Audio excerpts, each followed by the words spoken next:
your boy Tizzy Japan back with another episode of ATAS across time and space. Woo! We are back. Yeah. You already know what it is. We're back with episode 90. What episode are we on? Do your signs. We're on 97. 97.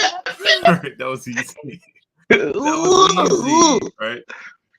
I was gonna switch it, but I'm joined by we on 97. I'm joined by my co-host, man. I'm allowing him to introduce himself because that's just what we do every time. Go ahead, man. Hit it up. You already know it's your boy Ace of CrossXCulture, CXC. Throw it up. You already know. Back at him again. ATAS episode 97. 97? Yo, we only got a few more.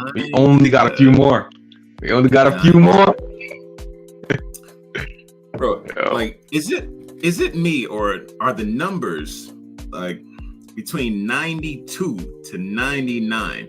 They have like a special place in your heart. You know, when you hear those numbers, like maybe even 91, including 91. Does it hit different? Nah. 100 is the only thing that hits different. 10 and 100 because, double digits, triple digits. That's where I'm at. See, like, I identify as growing up in the 90s, right? Even though I was born in the 80s. So when people say, like, the 90s, it's like, I feel like it's identifying something personally. Okay. And then, too, there's a whole lot of highways on the East Coast of the United States with those numbers. You got I-91, you got I-95 that runs, I-91 runs through Connecticut, north to south, but then you got I-95 that runs from Maine all the way down to Florida. Yeah. So when you hear 95, it does something. And then, also, go ahead. It's nothing for you. Go ahead. Wait, but then you forgetting about 84, which is the main highway that runs through. And it's my birth year. That was the only way I was getting to you was to get on 84. So it's just like that number does something to me. But for 85, 87, 88, those numbers. I get you. Nothing. 91 and 95. Yeah. 91, 95, 92 Olympic. Okay. All right. 96 Atlanta Olympics. Yeah. 98 Windows 98. Windows 95. Yo, Windows 95 was a thing. 98. It was a problem. But then what about Windows 2000? We coming on that 00, man. We coming up on that. Didn't they call it Windows ME or something? No. It was Windows Millennium. 2000. Yeah. Okay. And so then ME. What was Windows ME? What year was that supposed to represent? I think it was just after. Millennium Edition. It came out the same year. I thought Windows 2000 was for enterprises, right? Windows 2000 NT, yeah, networking or something like. It was an enterprise version of Windows. But then for the home people, home folks, the home fries, you had Windows ME. ME. I don't know because I don't think that my computer at home. I think it was XP was the last one that I had. And then when I got my laptop, it was Vista. Vista. XP was a thing too. Yeah, you can't forget XP. Like XP was. XP. What does that stand for? 10p. What's the P? All right. Well, the 10 from Windows. That's gonna segue right into today's main topic: the top 10 rules for IKIGAI. All right. IKIGAI. We had to find a way to get back over there, man. We're finishing up this book, IKIGAI, by Hector Garcia and Francesc Miralles. Yes, sir. I'll make sure I said it correctly for the last time. The last time we finished up the final chapter, but there's the epilogue and there's the takeaway. And today we're going to do the epilogue and the takeaway because, folks want to know what was the point of all of that. Yeah. I'll even deep dive into the 10 points because I really like how they organized that at the end. I want to ask, what chapter hit the hardest for you? Woo! Man. I wish we had more time to talk about that. Everything hit pretty hard. But I think the one that hit probably the hardest is when they visited Okinawa and Ogimi. They went to Ogimi. Oh, they sorry. went down to Ogimi in Okinawa. No, that's fine. Oh, it's in Okinawa. Okay, but it's more centralized. Okay, gotcha. Yeah, that's fine. So they went there and they're, drinking cane juice and running around with all these old people. I mean, I don't even know if you can call them old because they're running around younger than me, playing gate ball and bowling and, a whole mess of stuff. They were younger than you. Well, they acted younger than me. It's like the way that they're out and about. That's what's like, I don't know if I can call them old because they doing stuff that I'm supposed to be doing better than I'm doing it. So that one hit really hard for me because it was like, oh, well, if you just change your diet a little bit, maybe you'll get up to 90 and still be doing things as a 16-year-old, running around, they're having cake, they're like, oh, we need to go and do this and we're going to go celebrate this person's birthday and we're going to go here and do that. I was like, I can't imagine doing all of that stuff in one given day. Well, I think that segues really well into the first point of the top 10 rules of Ikigai, the secret to living a long and happy life. First thing that he mentioned was staying active. Yes. Staying active. Get out there. Right? Get out there. Get out there. Keep moving, right? There's another book that I was just finishing up.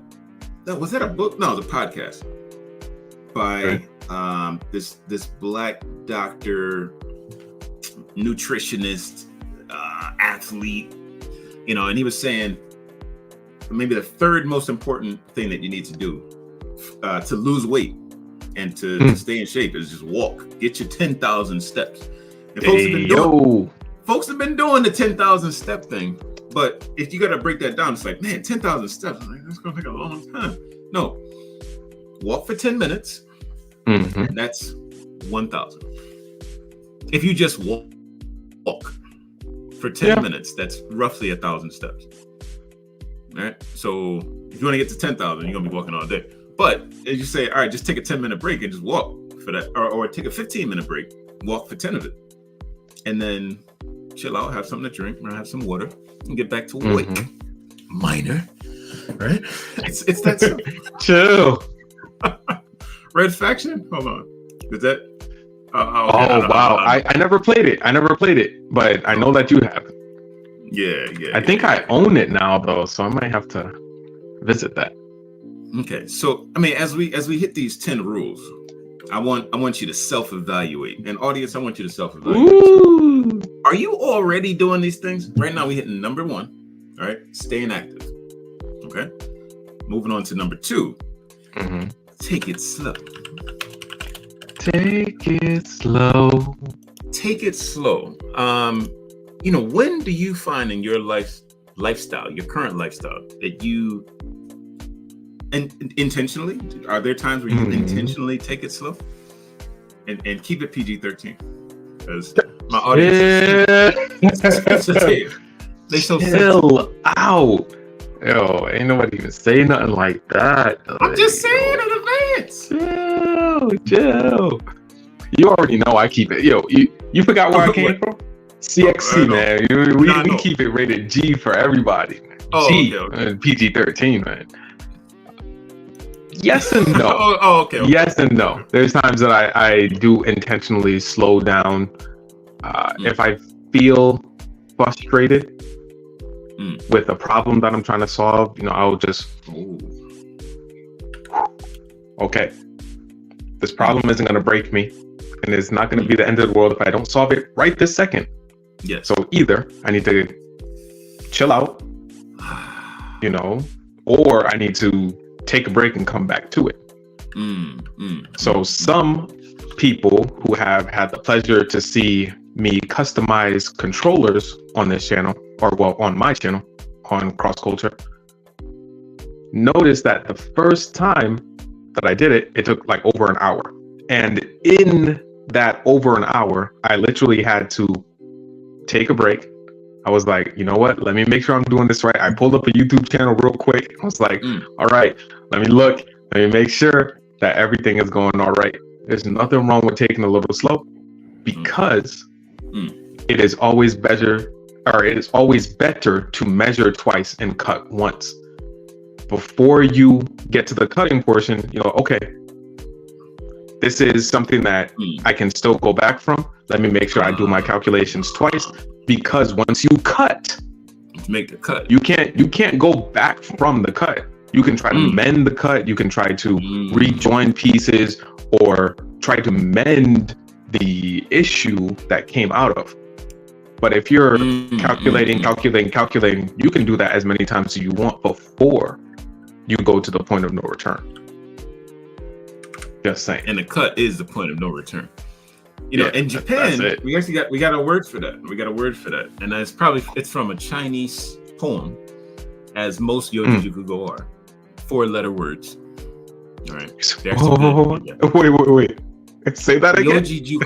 Yojijukugo. All right. This is a Nijijukugo. It's just 2. All right. Okay. Kimben.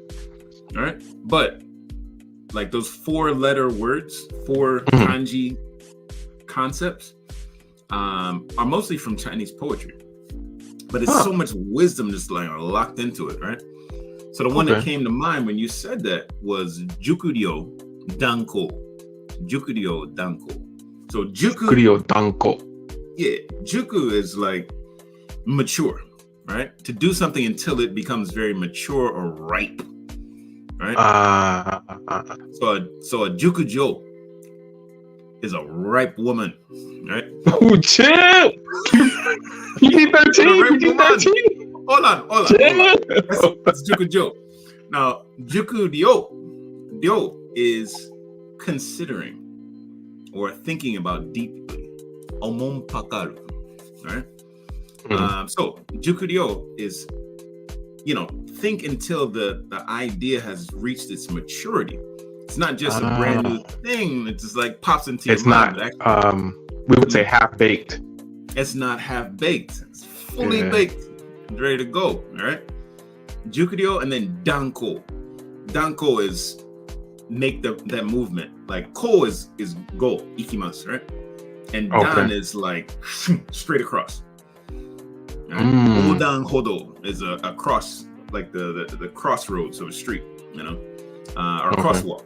So Jukuryo Danko is think about something deeply and then make the move straight across.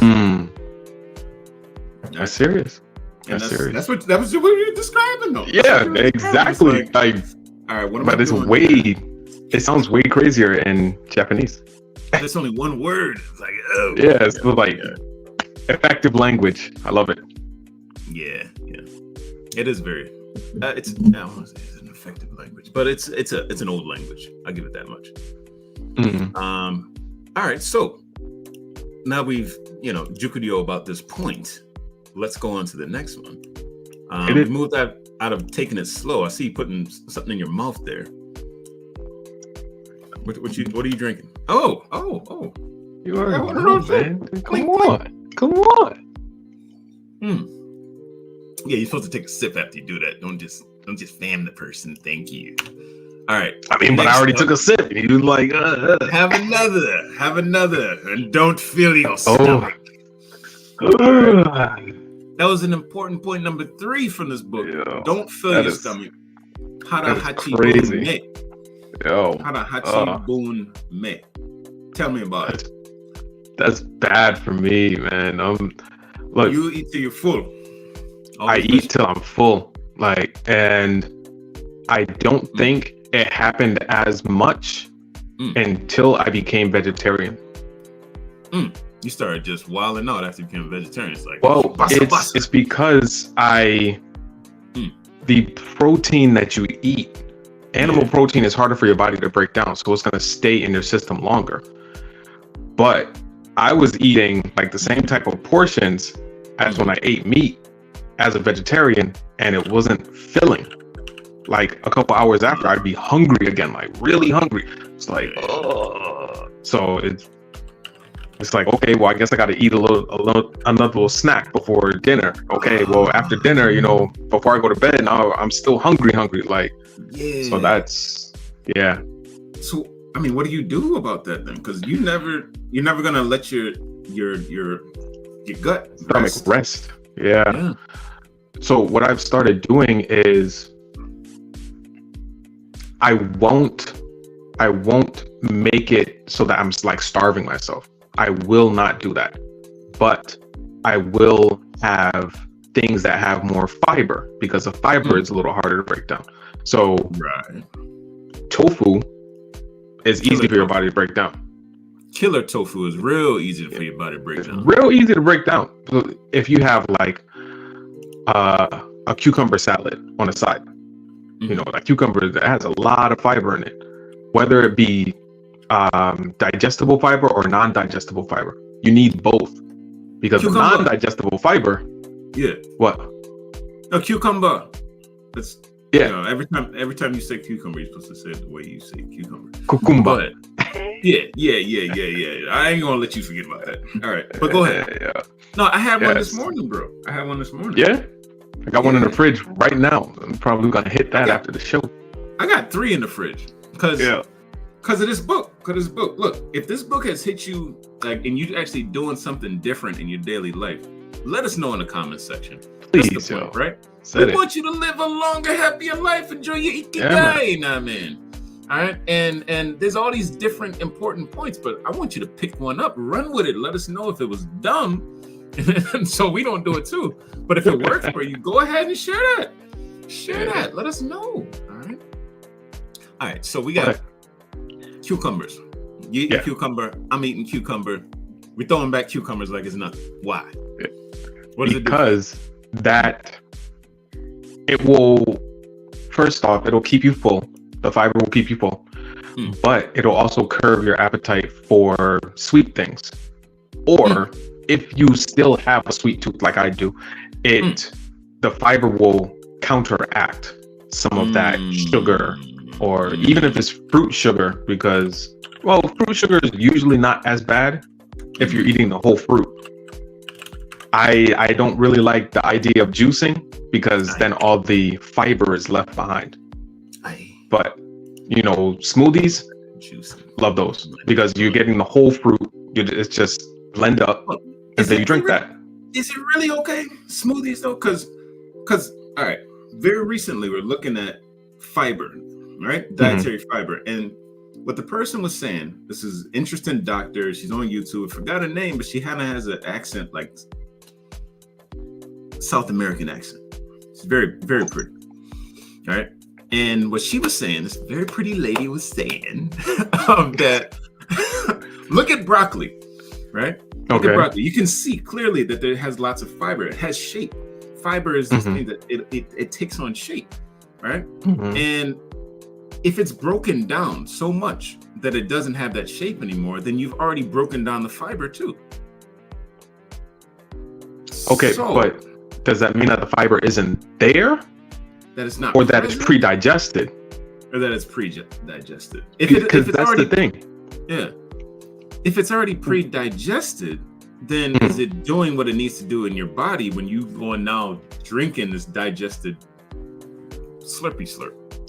Well, the thing about it is that with a blender, you're changing the shape of. With a juicer, you're extracting the juice of.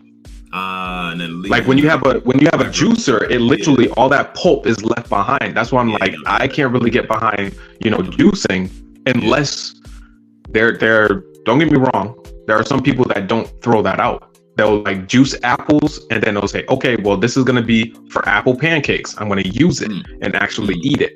But there are a lot of people who are juicing like, oh yeah, you know, I'm getting so many vitamins and minerals. And yes, they are, but the fiber is needed so that you don't get that insulin spike. so that your body's not like, oh, what do we do with the sugar? What do we do with the sugar? Yeah. Now just something to think about. Granted, you get the what is it? Insulin Fructose? spike. Yeah. Oh, yeah. I mean, like the glucose is running in your body all crazy, so then you get insulin spike to control that, right? Mm-hmm. But then there's actually something released from your body called glucagon, right? That brings it back Glucagon, down. not glucagon. It depends on what country you're in. Ah. All right. So don't go crazy just because you're getting a spike, but pay close attention, right? And don't overeat. That's the key point, right? Yeah. Protein. Yeah. That's the important order. That was, I guess, it came from a conversation in this book as well as life experience, and what we're realizing is that have that fiber first, follow that up with protein. Could be the meats if you're a meat eater, or get the beans if you're a bean eater. That's fine, bro. All right. Dietary Almonds, fiber. Almonds. Protein next, great. or avocados, right? That's your protein. Avocados, yeah, but they're. And then, oh no, well, they from Mexico over here. This is like $198. Yeah, $198 they're $198 for one. for one. Okay, so How's we can get like 4 for $5. 4 for $5 is about. It's that's similar. $1.25. Yeah. Yeah. But I mean, I also am not going into Mexico and picking them myself. So Yeah, they are hecho over there. And Hecho. yeah, hecho. Creciendo. They're not Yeah. made. They're not manufactured. They're grown. Well, some of my friends are manufacturing some herbs and spices over here as well. Speaking of friends, do you have friends? The next topic, number 4. Surround yourself with friends, loved ones, the folks that just make life more enjoyable to be around, right? Those help you with staying in that positive state. When you see them, it's just like, man, this is love. I hope that we're part of your ikigai to that extent. Surround yourself with these positive voices. This is all love, folks. Yes. But yeah, what do you think about this? Surrounding yourself with friends. Being in the 30s now, how easy is it to keep friends close in the physical space? I know, like the digital spaces, you can do amazing things, but in the physical space, what's that like? And how do you get around that? For me, it's a little crazy. Because all my like really close friends are back on the East Coast. So here, not a lot of work friends. I mean, you have colleagues, go to work, you see them and work well with them, but do you want to see them outside of work? It just doesn't happen. It doesn't happen. There's some younger people that work in the office. They're like, oh yeah, we went out for drinks and la la la. It's like, oh, okay. I mean, they say, oh well, we didn't invite you because we know that you don't drink. I was like, I still like to have a good time. Like, I would have liked tea, guys. Yeah. I don't get it. I could have sat at the bar. I could have been a designated driver. I had no problem with that. I'll drive you. Yeah. The physical space, not so much. Well, I mean, the reality in Japan is that can be kind of difficult too, right? Japan is such a tight country in terms of like area, space, relative to the density of the population. But just like meeting folks that you don't know, it doesn't happen so much. Like now, Japanese do keep their relationships, their friendships from grade school, elementary, middle school, junior high. Okay, wow. Like, yeah, all of that. Like they stay close, kind of, and so you can surround yourself with those folks, but they were there by proximity. That doesn't necessarily mean that they were who you were close with. I have a lot closer, I'd say, the folks that I met during university years, because we were, together because of our interests, we're closer,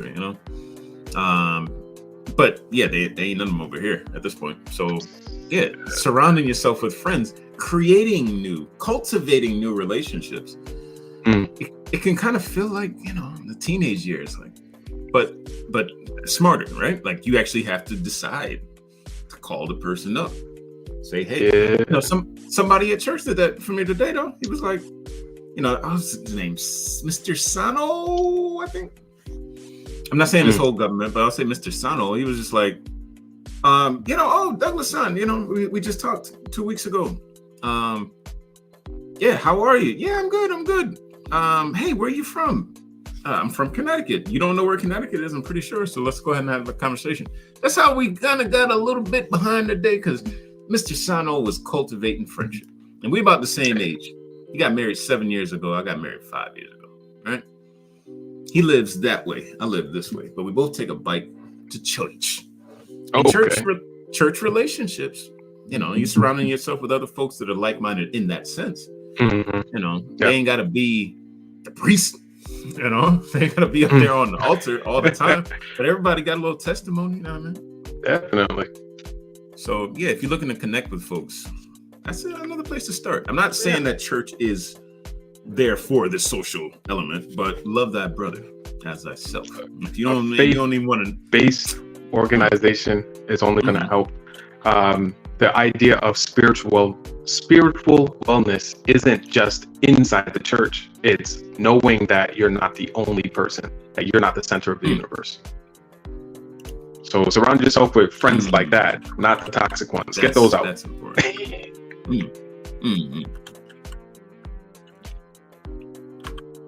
Right. That process is important. The weeding process. As you grow, weeds will grow as well. You gotta, nip it in the bud and just keep it moving. Yeah. The next point though is it's similar to the first, so I didn't even know if I wanted to actually touch on it like that. Oh man, but hit it. This idea of get in shape before your next birthday. That's the wait, is it on screen? Yeah, it is. All right, get in shape before your next birthday. What does get in shape mean? What is the shape that you're supposed to be? It's a hard thing to kind of wrap your mind around. But I'm a the circle. doctor is saying that I'm inverted triangle, I guess. That's how the sign looks when I go to the bathroom. It's an inverted triangle. Oh gosh, yeah. That's funny. Yeah, so getting in shape by your next birthday. I mean, okay. Like, is there a difference in the shape? The future shape that you project for yourself. By the time December rolls around, I want to be this much more fat, muscular, slim, trim. What's the fat? No. Yeah, what's the shape that you want to be in by your next birthday? Actually deciding that, setting goals, healthy goals. To get there. Is that a thing? Look, I have a wedding that I'm supposed to be part of the month before my birthday, and I'm already thinking about how do I want the suit to fit me? How do I want the shirt to fit me? So it's like, I get it, by your birthday. Usually people in the US, it's like, oh, summer body, So you want to get ready before the summer so that you can go to the beach and all that good stuff. But I think a better goal is to do it for your birthday, just for yourself. It's like, okay, well, by the time I'm gonna be 37. Oh yeah. Oh. 36, 37. I can't even remember. Like, this is the problem. When you're an adult, nobody asks you your age regularly. Yes, they do. Out here, they do. It's all. Oh, out there they do. How old you are? Yeah. Okay. It's like not here. So by my next birthday, saying like, okay, I want to have these things done, but even more so, not just physical shape. Yeah. I know that you a few years back were like, okay, by the time I reach this age, I want to have these things done. So it's not just the physical. It's like, okay, well, what are the goals that I want to, by 35, I want to have achieved X, Y, and Z. I think that's a little bit of a better goal. Your life in shape. Get your life in shape by your next birthday. Your life. I've been definitely saying that, by the first day of July 2025, I'll have in my possession 1 million yen monthly residual income, which will come to me in various amounts from time to time during the interim. In exchange for this money, I'll give the most efficient service of which I'm capable of rendering the fullest possible quantity and the best possible quality of service in the capacity of counseling and consulting in finance and foreign language. So you have a mission statement. I have a mission statement that I say every single day. You got to be on it. Otherwise, it ain't going to happen. But that's like a year from now. So I'm like, bro, I got to get going. That's like, yeah, for real. It's like when it starts coming up, it's like, dang. Could I have done more to get ready for now? Done more by now. You gotta, stay ready so you get ready, man.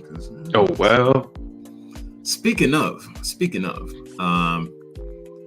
the best way to get ready is to sometimes take a moment to step out of the ring and get back in touch with nature. Love this one. Reconnect with nature. Now, yeah, I mean, that's interesting because you out in there in the desert, but Jesus Christ, my Lord, my God, he went out there in the desert too. All right. Yo. Reconnect. How do you reconnect with nature? Is that already part of your regimen?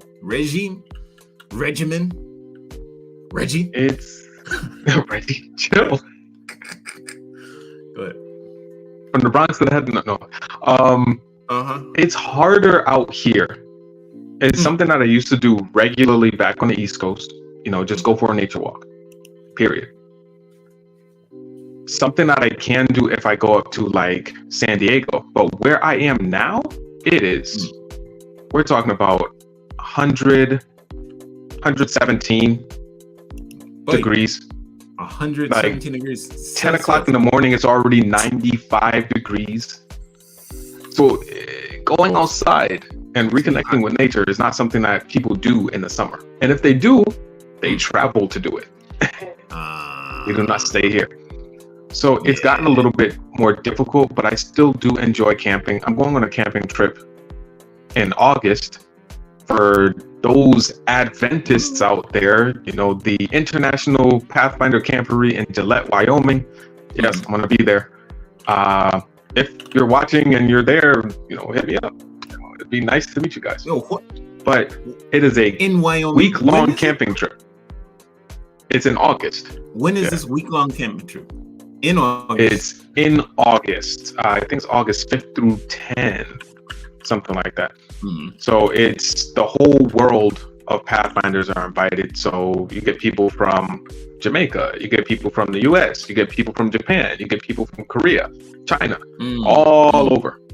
Everybody's invited. Wow. So it's really crazy. I've been to 2 of them before, and man, God shows up and he shows out. It is just amazing to see so many young people that are at the very least interested in, and then you get people that are getting baptized and all this. So I'm really geeked for that because I'll be in the middle of a field somewhere camping. Yeah.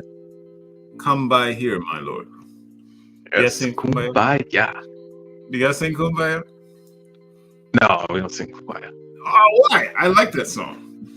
Well, we sing, usually there's a theme song for the camporee. So we sing that song, and it kind of unites everybody because everybody's singing the same song, and it's different for each camporee. So it's not the same exact song. It's like, oh, were you there for this one? The song went like this. I'm like, no, but I was there for the previous one. But were you there when they... Oh, no. Chill. Come on! Crucified my Lord. Were you there when they crucified my Lord? Whoa. Sometimes it causes me to tremble.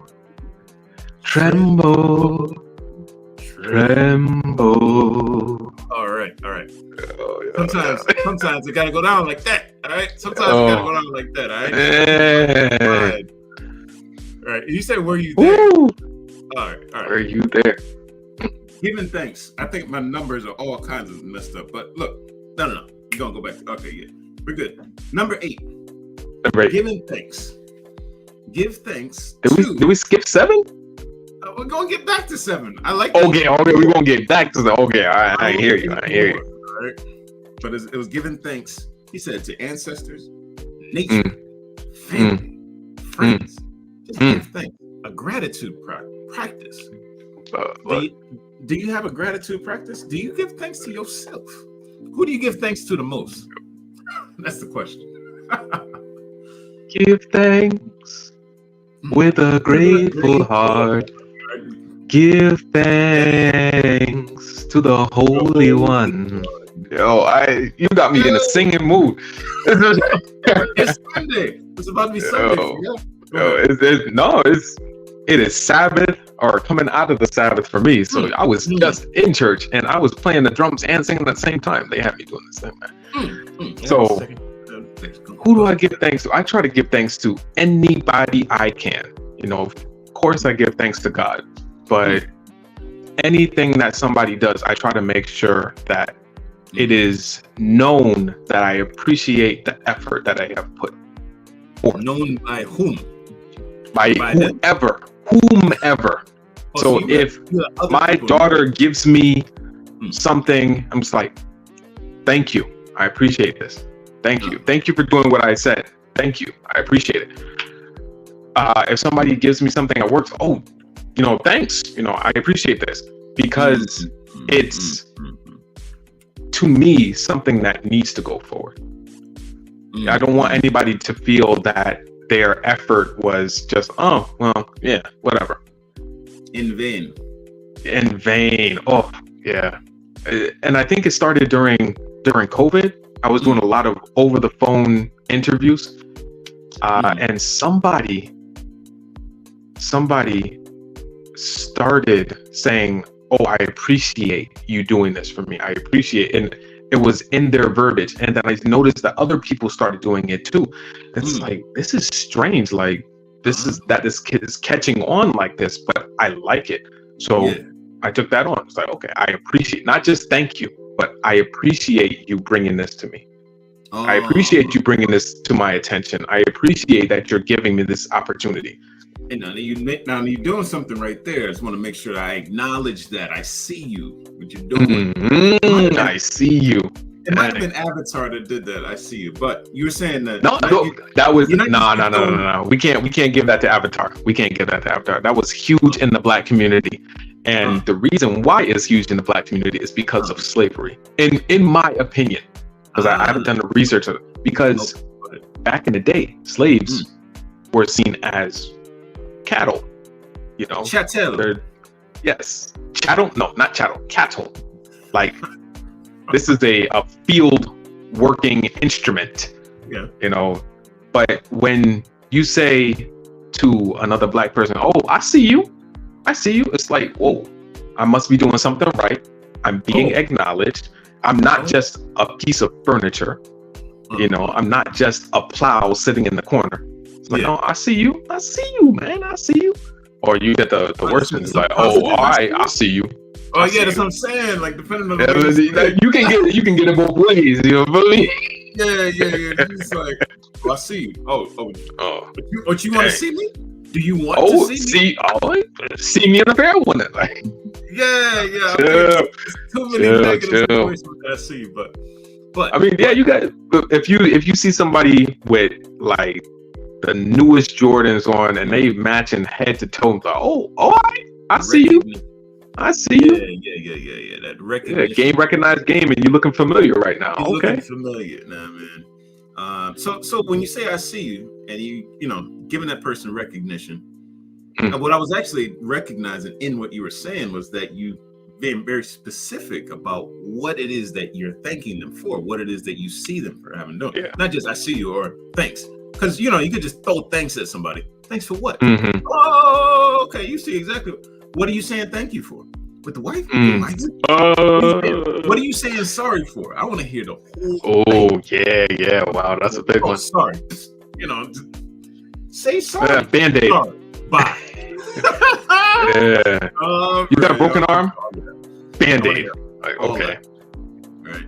So if you say thank you, and you do it with a smile, which was number 7. That's how I went back there. You see that?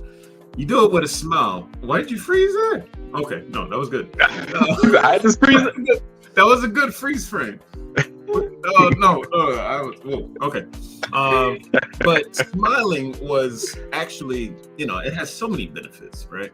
Oh, it has benefits for the other person. It has benefits yourself. Like cortisol levels go down, the feel good endorphins and all those positive emotions go up. You could just smile first and then tell yourself why you're smiling. And your brain, your whole physiology will change because of that. It's a decision that you make to smile.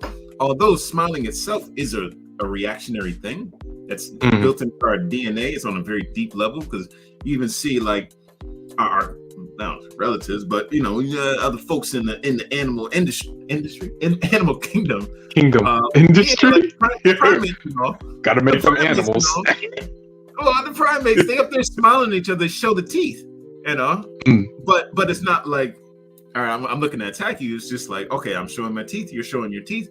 Okay, I didn't eat your food, right? We're on the same page. All right. And so showing of that teeth, it does something to your body in smiling that makes you have a better day. That's a good idea. All right. Make sure you smile. All right. Do you smile as much as you want to? Probably not as much as I want to, but I do smile a lot. If anybody is wanting to work on, their mewing, then go ahead and frown, because it takes more muscles to frown than it does to smile. So it's literally easier to smile. Just do it. Yeah, slide into a good smile, And if you're looking for the reason to smile, just think about today. Like, have gratitude in the fact that you've lived to see another day. Amen. To make the day, like the past is in the past. You got everybody that's ever died in history is all in the past. You're not one of them. You're one of the few, the proud. Chill out. Oh, I knew you were going to say it. Like, really? I had to do it so hard that I popped my own headphones out. All right. Live in the moment today. Appreciate the fact that this is right now. This is your best chance to do it. Whatever it is that you're trying to do it today and do it to the fullest, right? Yes. How was that? What's the moment? Probably will not come. What is going on in this moment that you want to do 100%? In this moment? In this moment here. This moment here. Yeah. I want to listen to the questions that are being asked of me. I want to make sure that I respond effectively. Not just wordy, above head thinking, but actually give real answers to the questions that are being asked of me, because I want to edify and entertain our listeners. Infotainment is what we do. Edutainment? Oh, I thought it was edutainment. Edutainment, infotainment. That's all the same. A little bit of both. For me, in this very moment, I'm gonna have to answer the question I asked, But it was just, I want to make sure, and it's very similar, right? I want to make sure that every single moment of this show, you're getting the most out of it, all right? If it's get the information, it's the information. If it's the way it sounds, right, in your ears, yes, I want to make sure my voice sounds good in your ears, all right? Like, just get the most out of it. Because when you get a lot of it, I get a lot out of it, all right?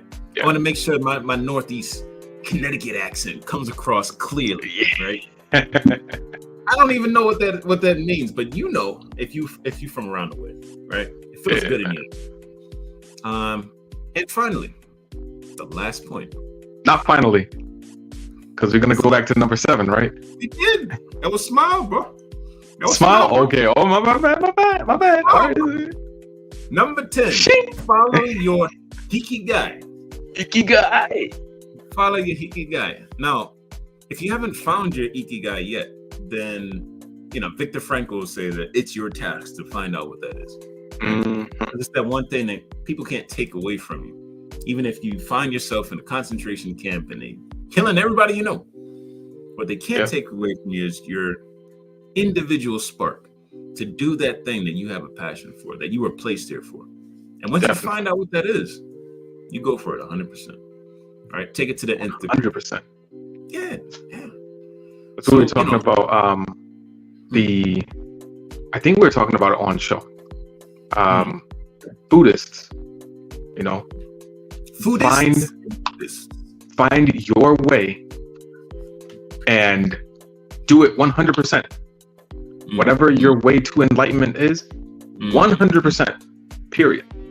So whatever your ikigai is, once you find it, 100%. That's it.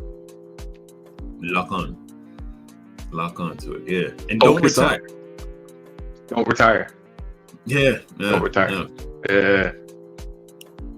I felt like I felt the presence just now. Go ahead. Finish that thought. I was gonna say, from one of the previous shows, I think it was the first chapter of this book. I don't know if it was the episode name or if it was just a point that I brought up, but it was retire versus being retired. Yeah. So it's like when you retire, people are just like, oh yeah, I can kick it up now.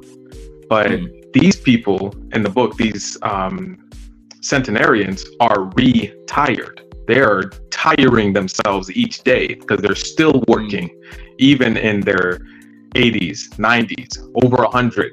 They're still tending to the garden. They're still walking the neighborhood. They're still going out with their friends.